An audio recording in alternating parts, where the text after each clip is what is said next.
இந்த வார பலன்களில் ரிஷபராசி நண்பர்களுக்கு தொடங்கக்கூடிய நாளாகிய 22ஆம் தேதி மார்ச் மாதம் விரய சந்திரன், அப்புறமா ஜென்ம ராசிக்குள் 2 நாள் சந்திரன் இருப்பார். அடுத்தது 2ஆம் வீடாகிய மிதுனத்தில் 2 நாள், கடகமாகிய 3ஆம் வீட்டிற்கு சந்திரன் வரக்கூடிய நாளில் இந்த வார பலன் முடியக்கூடிய அமர்வு. மொத்தமாக பாத்தீங்கன்னா உங்களுக்கு இந்த சந்திரனுடைய அமர்வு சற்று சாதகம் இல்லாதது போலவே என்னுடைய பலனில் நான் உணர்கிறேன். விரய சந்திரன் கண்டிப்பாக ஒரு மன அழுத்தம் இருக்கலாம், செய்யக்கூடிய முயற்சிகளுக்கு தாமதம், தடை, நினைத்ததை விட அதிக பண விரயம், இது மாதிரி பலன்களை கொடுக்கலாம். ஜென்ம ராசிக்குள் சந்திரன் ஆப்பர்ச்சுனிட்டிஸ் இருந்தாலும் முடிவெடுக்க முடியாத சில குழப்பத்தை கொடுக்கும். 2ஆம் வீட்டில் மிதுனத்தில் இருக்கக்கூடிய சந்திரன் குருவுடன் இருப்பதனால் குடும்ப வாழ்வில் கண்டிப்பாக அந்த 2 நாட்கள் ரொம்ப கவனமாக நீங்க இருக்க வேண்டிய ஒரு அமர்வு.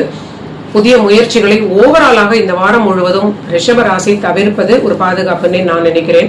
மற்றபடி இவங்களுடைய ராசிநாதன் பலமாக இருப்பது தொழில் ரீதியிலான வளர்ச்சிகள், நல்ல ஒரு வாய்ப்புகளை பயன்படுத்தி கொள்ளக்கூடிய ஒரு ரொட்டீன் வேலைகளுக்கு ஒரு சாதகமான ஒரு அமர்வாக மற்ற கிரகங்கள் இருக்கிறது. 10-11 இருக்கக்கூடிய அதிக கிரகங்கள் மெட்டீரியல் லாபங்களை நிறைய ஒரு மேன்மையான பலனாக கொடுப்பார்.